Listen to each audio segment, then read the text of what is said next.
रमजान में सहरी का वक्त कब खत्म होता है, तो आप बता दें। रमज़ान में सहरी के वक्त से मुताल्लिक काफ़ी लोगों को प्रॉब्लम है। अक्सर लोग समझते हैं कि जो अजान होती है ना उस वक्त तक सहरी का वक्त होता है, हालांकि अजान जो होती है वो सिर्फ नमाज के लिए होती है। सहरी का टाइम ख़त्म होता है अपने वक्त के हिसाब से, जैसे आजकल मेरा ख्याल है 5:45 ऐसे कुछ आसपास चल रहा है, हाँ 5 बजे। तो वो जो फजर का टाइम शुरू हो जाता है टाइम, उस टाइम पे सहरी का टाइम खत्म हो जाता है। अजान होती है, अजान बहुत से अजान होती रहती है और खाते रहते हैं, वो गलत है, उसमें रोज़ा नहीं होता। इसी तरह इफ्तारी में नमाज का ताल्लुक जो है ना वो अजान से नमाज का ताल्लुक सही है, लेकिन टाइम जो होता है इफ्तारी का टाइम, उस टाइम से इफ्तारी करनी है। इफ्तारी में है कि 1-2 मिनट लेट भी हो जाए मसला नहीं होता, लेकिन सहरी तो कोशिश करे बंदा 5 मिनट पहले बंद कर ले, 5 मिनट पहले बंद कर ले, वुजू बनाकर तहज्जुद पढ़ ले। बड़ा ज़बरदस्त टाइम होता है, तहज्जुद पढ़ सकता है बंदा, और उसके बाद अपनी सुन्नतें, वो जो फजर हो जाएगी सुन्नतें पढ़े, फिर जमात के साथ फ़र्ज नमाज पढ़े। तो ये बेहतरीन तरीका है, तहज्जुद की आपकी आदत भी बन जाएगी इस महीने, क्योंकि सब उठे हुए तो होते हैं, तहज्जुद पढ़ सकते हैं आराम से, ठीक है। इसी तरह एक मसला और है तरावी का। तरावी क्या करते हैं लोग, 6 रोज़ा 7 रोज़ा 10 रोज़ा पढ़कर समझते हैं कि तरावी ख़त्म। भाई 6 रोज़ा पढ़ ली, एक कुरान पाक मुकम्मल हो गया, 10 रोज़ा पढ़ ली, कुरान पाक मुकम्मल हो गया, लेकिन तरावी पढ़नी है पूरे महीने। रमज़ान का चाँद नज़र आ गया, तरावी शुरू। शव्वाल का चाँद नज़र आएगा, जब तक तरावी पढ़नी है, ठीक है। तो 10 रोज़ा भले पढ़ने गई, लेकिन उसके बाद कहीं मस्जिद में जाकर। और दूसरी एक और बात, अक्सर लोग ये भी समझते हैं कि तरावी का टाइम सिर्फ वो 9-10 बजे 11 बजे होता है, यानी जब मस्जिदों में हो रही है। भाई तरावी का टाइम जो है इशा से लेकर फजर तक का होता है। आप अपने काम पे जा रहे हो, चले जाओ, बाद में आकर तरावी पढ़ लो, 1 बजे पढ़ लो, 12 बजे पढ़ लो, 2 बजे पढ़ लो। बहुत से बस बोलते नहीं हम तो काम पे थे, दुकान पे थे, हम तरावी नहीं पढ़ सकते, हमारा पास टाइम नहीं होता। भाई दुकान बंद 12 बजे बंद हो जाती, उसके बाद पढ़ लो, 20 रकातें पढ़ लो, कभी भी किसी भी टाइम नॉर्मल तरीके से 2-2 रकात करके वो तरावी पढ़ सकते हैं। तो ये कुछ मसाइल हैं जो रमज़ान में लोगों को होते हैं और लोग इससे गाफिल रहते हैं। तरावी ज़रूरी है, सुन्नत मौक़ूदा है, ज़रूरी पढ़नी है। सर एक सवाल है, हाँ बोले।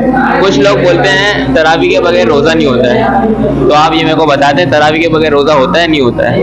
नहीं, ऐसा नहीं है, तरावी का एक अलग मसला है, तरावी पढ़ना ज़रूरी है, सुन्नत मौक़ूदा है, लेकिन रोज़े से इसका ताल्लुक नहीं है। रोज़ा अपनी जगह कायम है, और रोज़ा फ़र्ज़ है, नमाज भी फ़र्ज़ है, वो पढ़नी चाहिए। तरावी सुन्नत है, सुन्नत मौक़ूदा है। सुन्नत मौक़ूदा का मसला ये होता है कि जानबूझकर छोड़ी तो गुनहगार है, पढ़नी है, कभी इत्तेफाक से छूट गई वो अलग बात है, लेकिन जानबूझकर छोड़ना, आदत बनाना ये गुनाह है।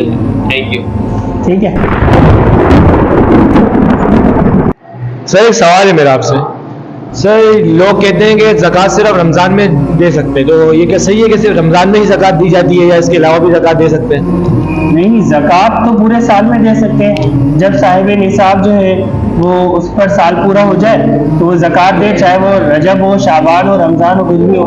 अक्सर लोग ये समझते हैं कि रमज़ान में देनी, भाई रमज़ान से पहले दे दो, गरीबों की मदद कर दो ताकि वो रमज़ान अच्छी गुजार लें, ईद अच्छी गुजार लें। लेकिन सब ने बस यही, हाँ वो इसलिए भी बहुत से करते हैं कि रमज़ान में ज़्यादा सवाब मिलता है, तो उनकी ज़्यादा सवाब के चक्कर में दूसरा बेचारा गरीब में इंतज़ारी करता रहेगा। शाबान में उसको ज़रूरत है, शाबान में दे दो, रजब में ज़रूरत है, रजब में दे दो। और ज़कात मिसाल के तौर पे किसी की अगर 2.5% ज़कात होती है, यानी 1 लाख पे 2.5% है 2,500, बहुत आसान है, 2,500 में आराम से दे सकते हैं। लेकिन बहुत से इसमें बड़ी कंजूसी करते हैं, कैलकुलेशन करते हैं, भाई 10,000 है तो किसी तरह पूछ कुछाकर उसको 8,000 9,000 तक लेकर आके बड़े मसले मसाइल मुफ्तियों से पूछते हैं। ठीक है, पूछना चाहिए, लेकिन बेहतर है ज़्यादा दे दे, 10 बनी 11 दे दे। अब इसके बरक्स आप देखो बकरीद में, मैं अक्सर लोगों को कहता हूँ कि बकरीद में एक कुर्बानी फर्ज है, एक कुर्बानी मिसाल मुझ पर एक कुर्बानी है, और एक कुर्बानी का मतलब ये हो गया यार मैं एक हिस्सा डाल दूँ 20,000 25,000 का पूरा हो जाएगा। लेकिन क्या करते हैं कि एक कुर्बानी है वो लाएंगे 1 लाख का जानवर, 1.5 लाख का जानवर, उसमें बढ़ चढ़ कर लेकर आते हैं। حالانکہ 20-25 ہزار میں کام پورا ہو رہا ہے لیکن 1 لاکھ اس میں خرچ کر دیتے ہیں. اور زکوٰۃ کے معاملے میں اگر مثال 20,000 ہے تو اس میں جوڑ توڑ کر کے کمی کر کے بھائی 20,000 ہے تو دے دو 1 لاکھ, جیسے قربانی میں دیتے 12. اللہ پاک قربانی بھی قبول کرے, زکوٰۃ بھی قبول کرے, لیکن لوگوں کو سوچنا چاہیے زکوٰۃ بھی زیادہ ہی دے دیں, بہت اچھا ہو جائے گا.